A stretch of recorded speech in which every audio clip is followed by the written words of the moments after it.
Okay, technical problems, no problem. Bismillah ar-Rahman ar-Rahim, in the name of God, most merciful and compassionate. First thing I would like to provide is some context. In understanding the Quran, there's a science called Asbab al-Nuzul, the causes of the descents. And they provide us with the context so we can understand the ayats that follow. So I like to provide context as well. The context today was watching another Batgap, Buddha at the gas pump interview of Rick Archer, of a psychotherapist. And that led me to the inspiration to do this talk, which I call the Delusion of No Self. Now, no self has become an idea that is very popular in modern spiritual circles. It's primarily a Buddhist idea, but lately has been promulgated as well by the Advaita Vedanta people or the non-dualists. Actually, whenever I hear of an idea that exists in one religion that doesn't exist in any of the others, I become suspicious. This is based on scientific protocol. If you do an experiment in one center and you get a result, you have to reproduce it elsewhere. Otherwise, this result doesn't stand as a stable scientific finding. So the same is true in religion. I like to say my approach to religion is scientific. I like to see some kind of consensus, then I know that something is true. So what do the Buddhists tell us? The Buddhists tell us that there really is no self, no relative self, that it's actually a formation of aggregates. There are the aggregates of thought, the aggregate of physical sensations, the aggregate of emotion, and the aggregate of perception, I believe the aggregate of dharma as well, and that each of these are distinct things and there's nothing holding them together, so that there's no real self. What this actually represents is more of a technique than an ontological reality. The technique is that if you can get beyond, somehow dissolve the relative self, you will experience the absolute self. That's true. But the relative self continues to exist.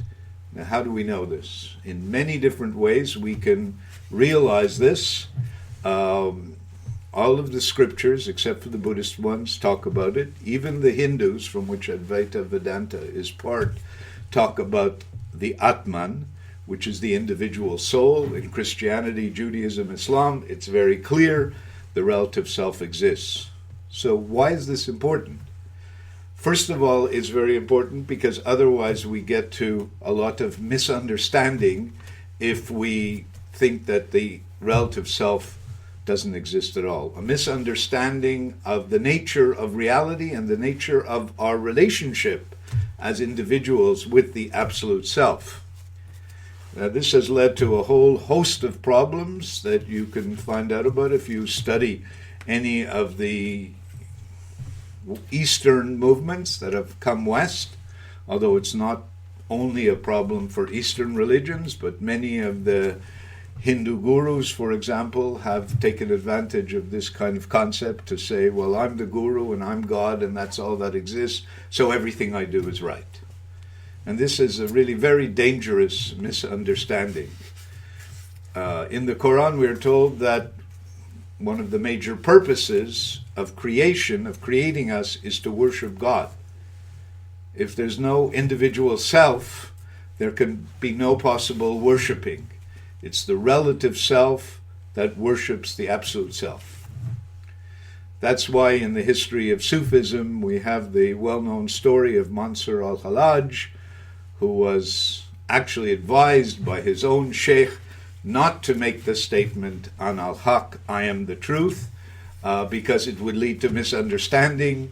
He insisted on doing it and he was executed by the legalists, ultimately by the monarch, but who was advised by the jurists to be executed because this was considered shirk, i.e.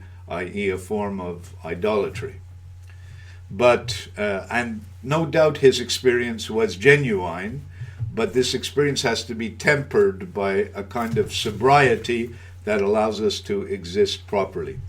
So what is the relationship between the relative self and the absolute self? Well, from the relative side, our relationship with God should be a relationship in which we worship God. That's what the Quran tells us in any case. We were created to worship God. And in order to worship Him, we have to be an individual relative self.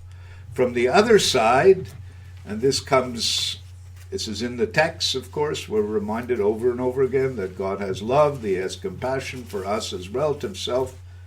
But I've experienced this personally in a very strong mystical experience during a Gestalt therapy workshop, of all things, that when you identify with the absolute self, God if you wish, has great love for His creation, including for His creatures, i.e. for His relative beings.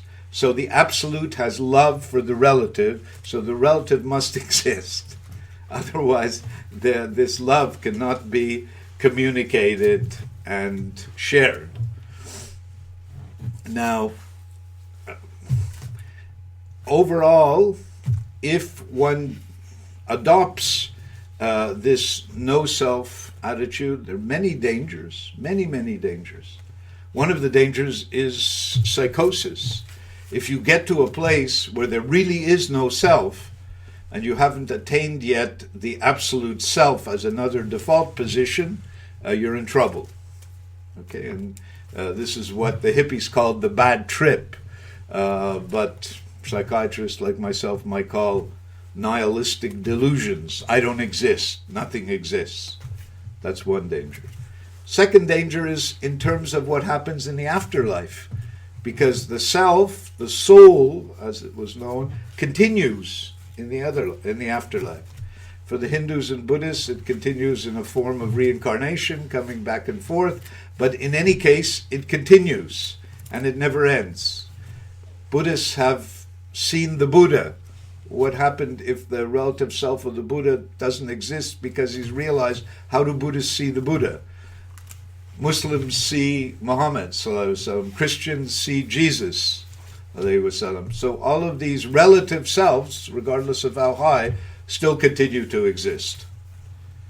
So in terms of understanding overall reality and dealing with it and managing it, yes, because there is another problem here, which is the ethical dimension. Now, many people have gone wrong in thinking that they're the absolute, so they can't make any mistakes, so everything they do is correct, because only the absolute exists. This takes away the dimension of what we call in Islam the Sharia, or which is really the law about relative existence. If it doesn't exist, you don't need it. If you don't need it, you're subject to all kinds of unethical proclamations and deeds. And the history of religion is replete with these kind of misdemeanors. So what I'm arguing for is what I first read when I first came to Islamic Sufism. On the first page of the first teaching about Sufism, which said the following: we walk on two legs, the leg of Sharia and the leg of Hakika. Hakika is the absolute reality. It's the divine consciousness. It's Buddha Chitta, if you wish. Sharia is the small self. People have misunderstood it because it becomes identified with chopping off hands and lapidating adulterers. This is not the meaning, the deeper meaning of Sharia. The deeper meaning of Sharia is how to manage in our relative lives with other relative beings, and also with the absolute being to whom we have certain important obligations.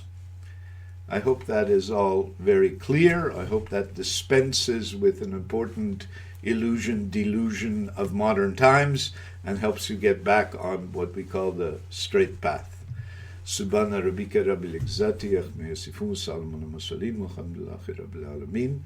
And we ask for guidance from the absolute for ourselves as the relative, and we are in need of guidance because the relative, although existing, is somewhat ignorant and very weak in its nature, and it needs all the help it can get from the Absolute, which is all-knowing and all-powerful. May Allah help us to realize this in our life, in our thinking, in our souls, and in our lives. Ameen, ameen, ya Rabbil Alameen.